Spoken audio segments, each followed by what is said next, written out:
Bien, estudiantes, estamos en la segunda parte, ¿no?, de los contenidos correspondientes a esta semana, la segunda cápsula o video explicativo de los contenidos de nuestra asignatura. Hemos visto en la cápsula anterior los inicios del proceso constitucionalista. Hemos definido el constitucionalismo como un proceso racionalizador en la cual se busca escriturar eh, los diferentes derechos, la- digamos, las reglas del juego, por decirlo así, para limitar el poder absoluto y establecer la complejidad del poder público en el fondo, cómo actúa el Estado.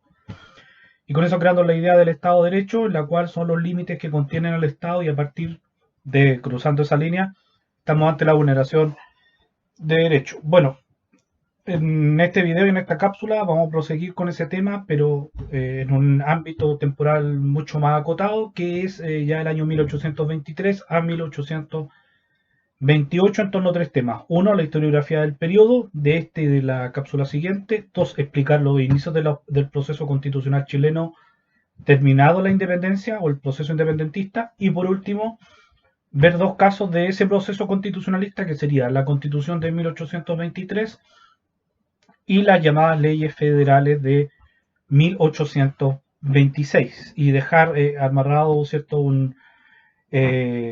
introducido en realidad algunos contenidos relativos a la siguiente cápsula, que va a tener que ver desde 1828 a 1833 y principalmente Diego Portales. La siguiente semana van a trabajar ustedes principalmente de manera autónoma con la llamada Constitución de 1833.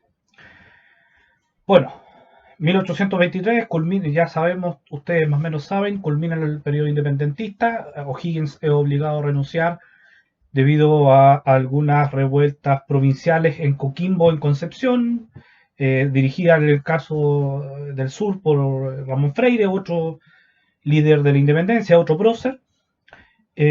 O'Higgins, la visión tradicional obviamente, dice que O'Higgins decide dejar, aquí está mi pecho si me quieren castigar, ¿no? Deja la banda y finalmente se exilia en el Perú hasta su muerte en 1843. La historiografía sobre el periodo 1823 a 1833, que en algunos casos inclusive es señalada por anarquía, está plagada por ideas desde el conservadurismo a ideas más liberales, por tanto hay un amplio abanico de interpretaciones, aunque en realidad las reinterpretaciones del periodo corresponden más bien a historiadores desde 1960, 1970 en adelante. Por tanto, hablamos de reinterpretaciones que son recientes y de ningún modo hablamos de una regularidad en la historia del país. Los dos textos que están ahí en el fondo expresan cómo se veía este periodo a inicios del siglo XX, principios del XX, y dice, por ejemplo, Isidoro Errázuriz que en ese periodo de 6 años, 1823-1829, perdón, aparece en nuestra historia como una luminosa interrupción, como un oasis de humanidad y candor entre las proscripciones tenebrosas de la primera dictadura y las proscripciones y condecoraciones por mayor de la época siguiente. La nación camina sin masa tras la realización de un ideal político. Los antagonismos de doctrina y de partido no se pronuncian con viveza, reina un espíritu tolerante y benigno de la contienda. La propia sinceridad inclina a respetar la sinceridad ajena. Individuos y grupos se reconocen solidarios en una común empresa patriótica. En el fondo, para algunos, en esta época es cuando los ideales de libertad se discuten, está la idea de la opinión pública en Chile, y es cuando se expresa con mayor grado. Para otros, por ejemplo, Carlos Walker, que es del Partido Conservador, dicen, las revoluciones seguían. La anarquía era estado ordinario, y de hecho de aquí proviene denominar este periodo histórico como la anarquía, mal denominado como la anarquía, como la falta de gobierno. Los caudillos, contando con la impunidad, se hacían cada vez más temibles y más audaces. Los ciudadanos pacíficos abandonaban la cosa pública y se encerraban en sus casas. En fin, la decadencia era cierta, la postración de los ánimos inmensa, la ruina de la república inminente. Entonces, las visiones historiográficas sobre este periodo han variado desde el conservadurismo de Walker hasta ideas más liberales como las sostenidas por Isidoro Errázuriz, pero que en realidad han tenido que ser bastante reinterpretadas, ¿cierto?, hoy en día en el último tiempo. Una de las visiones conservadoras más tradicionales es la de Alberto Edwards Vives, que dice En Chile tuvimos un remedio de aquel orden de cosas netamente sudamericano, y de aquí empieza esta idea del nacionalismo chileno o patriotismo chileno de señalar de Chile como una especie diferenciada del resto del continente americano. Durante los 7 años que transcurren entre la caída de O'Higgins y la Revolución de 1829, se ha dado a aquella época el nombre convencional de Era de los Pipiolos. En realidad fue solo el tiempo de nuestros gobiernos sin forma. Sin duda que aquí, como en los demás países hermanos, los jurisconsultos y los ideólogos perdieron entonces el tiempo redactando constituciones y discutiendo principios de derecho público. No cometeré la puerilidad de recordar estos trabajos completamente inútiles. Bueno, la visión de Edward es un poco la visión de que la que inclusive se estableció en los textos escolares durante gran parte del siglo XX, que es que el periodo 1823 a 1829-30 es una época de anarquía marcada porque no hay gobierno. Cuando él dice ahí los gobiernos sin forma, se refieren a gobiernos débiles que no son capaces de imponer mano militar y el orden público, que existen intentonas de rebeliones, etc. Esa es la visión tradicional que ha imperado en la enseñanza de la historia de Chile, sobre todo respecto a este periodo, un periodo de anarquía, como que finalmente fueron 7 años perdidos hasta la llegada, ¿cierto?, de Portales como figura sacrosanta laica, que vino a rescatar a Chile y en particular del despedalladero, ¿no?, que es un poco lo que está diciendo Edwards. Otra visión que se ha instalado desde la década del 70 en adelante y 80 en particular es la visión de don Julio Eise, un profesor de historia constitucional, que para él el periodo no es de anarquía, sino que son años de formación y aprendizaje político, tal cual como lo dice el título de su libro. Tiene varios más, pero este es quizá el más famoso en el que se refiere a este periodo. Es un libro prácticamente clásico en la historiografía chilena. Primero, la cita que aparece al lado sostiene: primero, son periodos breves, que no alcanza 2 décadas, es decir, hablar de como que Chile estaba en la perdición, en un hoyo negro, que no podíamos ver la luz, es falso, ¿no? Porque no fue un lapso de tiempo muy grande como para constituir una estructura histórica. En segundo lugar, primero, no fue un periodo revolucionario en el sentido tradicional de desmadre, de desborde, sino que las fuerzas que pudieron existir en contienda fueron encausadas por diferentes líderes que evitaron la anarquía y a su vez dieron un orden a este periodo. Por más que hayan sido figuras fuertes, casi dictatoriales, ¿no?, como los O'Higgins, un Freire, que son las dos figuras más importantes del periodo, quizás, Pinto más liberal, obviamente, entre otras cosas. En tercer lugar, porque en Chile no se encuentra en dictadura en el periodo, y esa es una diferencia fundamental con otros países latinoamericanos. Cuando uno, por ejemplo, escucha hablar de, no sé, la Gran Colombia con Bolívar, Bolívar tuvo actitudes bastante dictatoriales en el último periodo de gobierno, en Argentina ocurrió un periodo similar, en el Perú y en el Bolivia también. En Chile no hubo caudillismo. Los hombres públicos de la época, como dice ahí, ninguno de los hombres dice públicos de la época fue un aventurero de la política, es decir, ninguno fueron grandes inventores, sino que la mayoría se basa en este ideal ilustrado que hemos visto.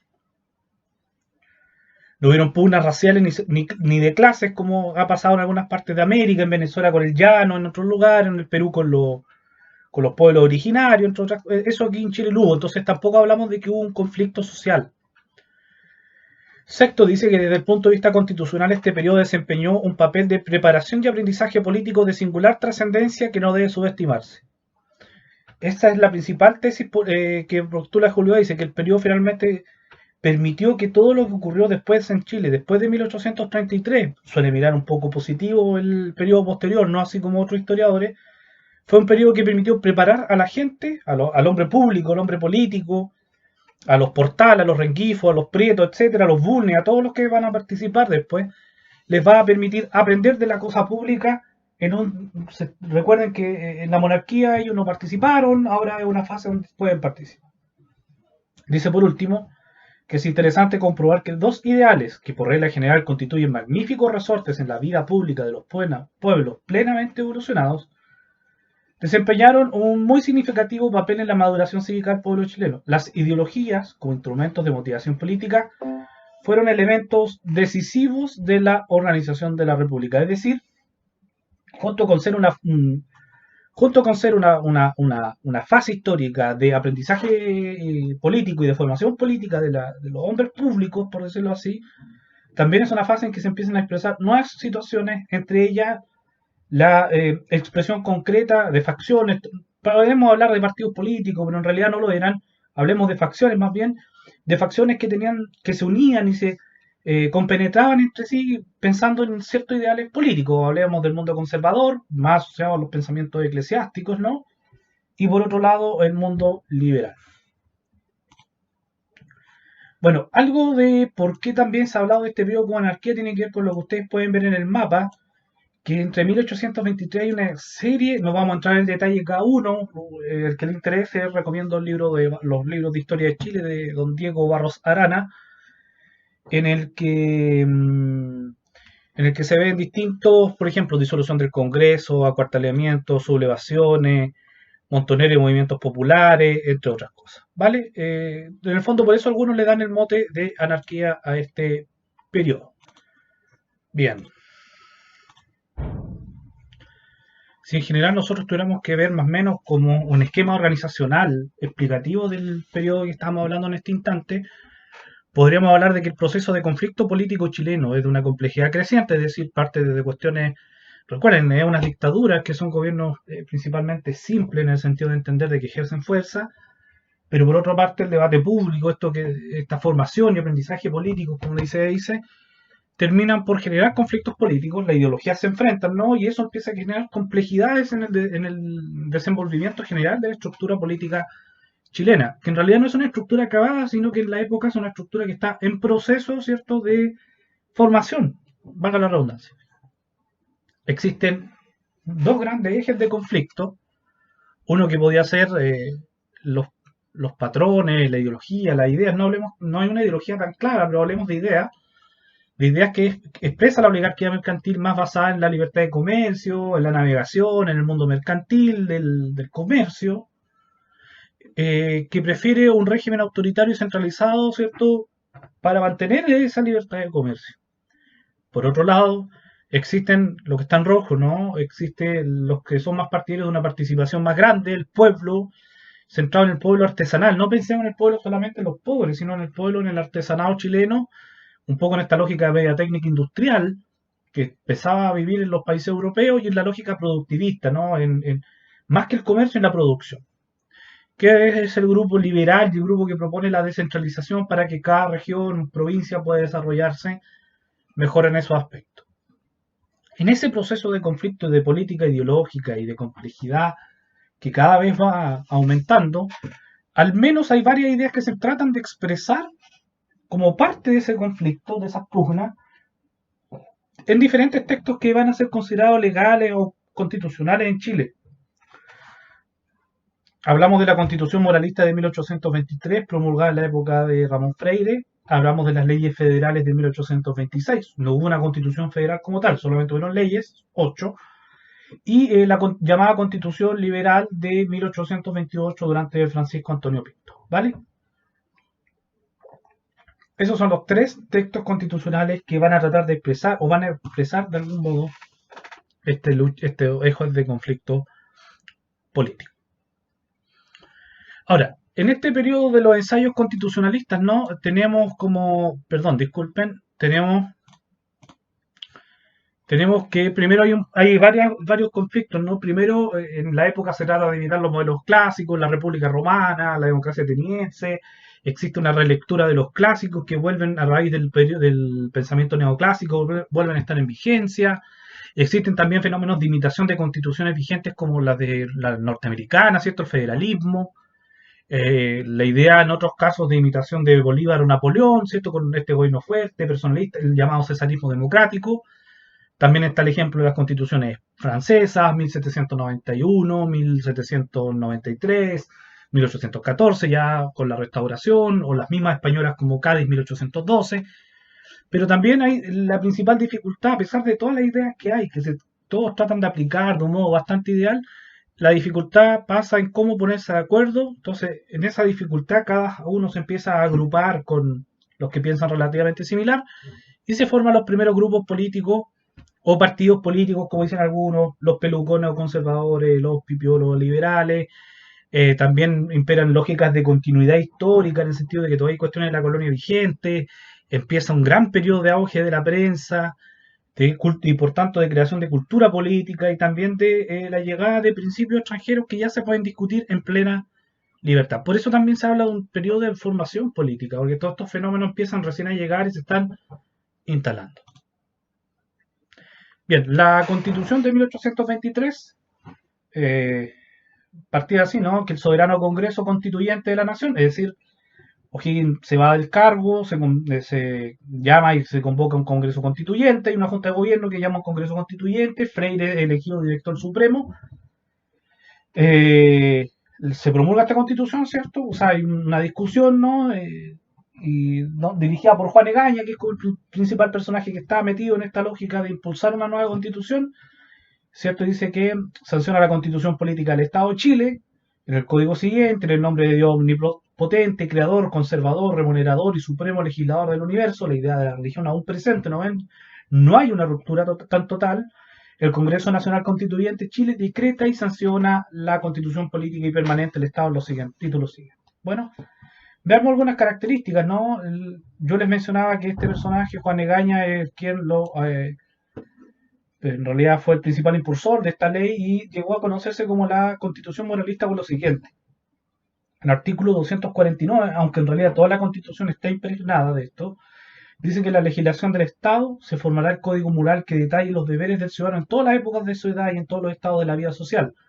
Una lógica media totalitaria, ¿no? De qué va a hacer cada uno en distintas edades, en un código moral, ¿no? Cómo comportarse en público, formándole hábitos, ejercicios, deberes, instrucciones públicas, ritualidades y placeres que transformen las leyes en costumbres y las costumbres en virtudes cívicas y morales. Esta idea ilustrada de que desde arriba viene la revolución, ¿no? El despotismo ilustrado. La razón de la ley va a civilizar a los pueblos, ¿no?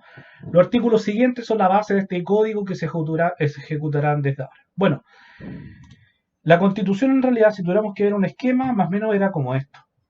Eh, Primero, hay un poder ejecutivo, perdón, lo ejerce un director supremo, electo cada 4 años, reelegible por otros 4 años más, pero con 2/3 de los votos, tiene amplísimas facultades ejecutivas, administra el Estado del Ejército,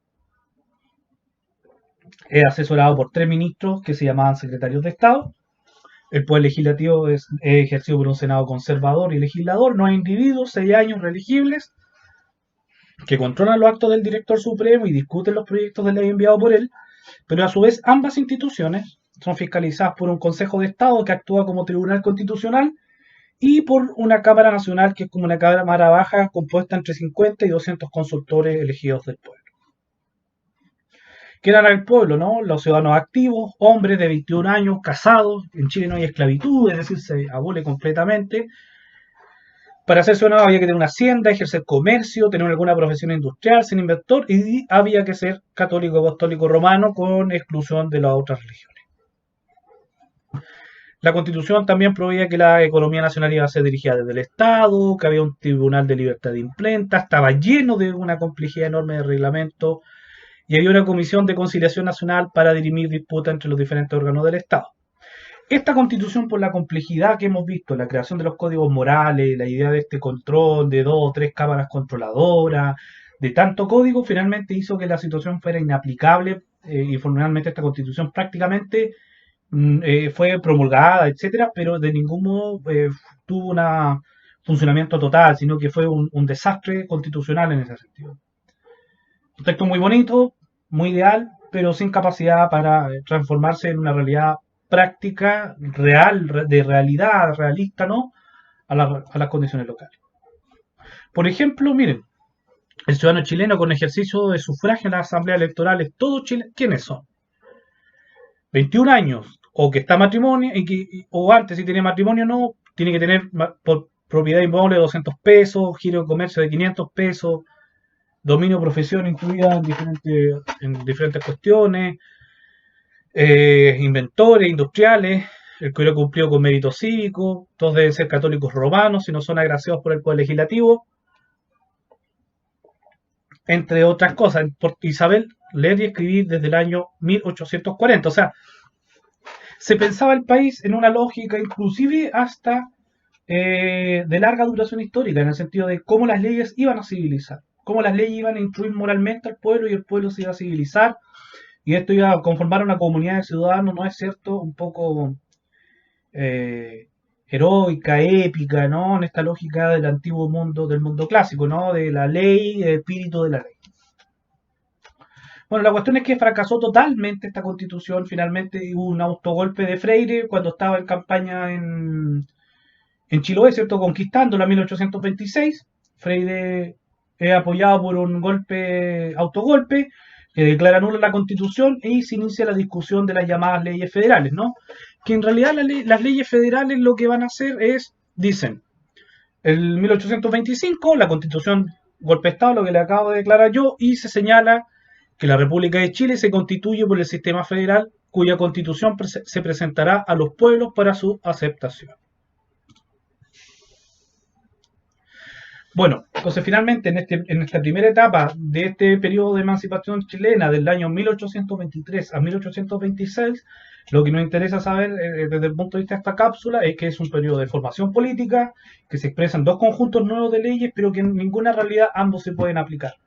En 1823 porque se pensaba muy idealmente cómo iba a ser el país en el futuro, la de 1826 no se podía aplicar principalmente porque las condiciones económicas del país no permitían el federalismo, que era una copia del federalismo norteamericano y no se adaptó a las condiciones chilenas. Pero no obstante, las discusiones políticas de esas constituciones de 1823, las leyes federales, generan en la historiografía, una visión anárquica que hemos visto que se equivoca, y la visión de aprendizaje político que es la más adecuada para este periodo histórico.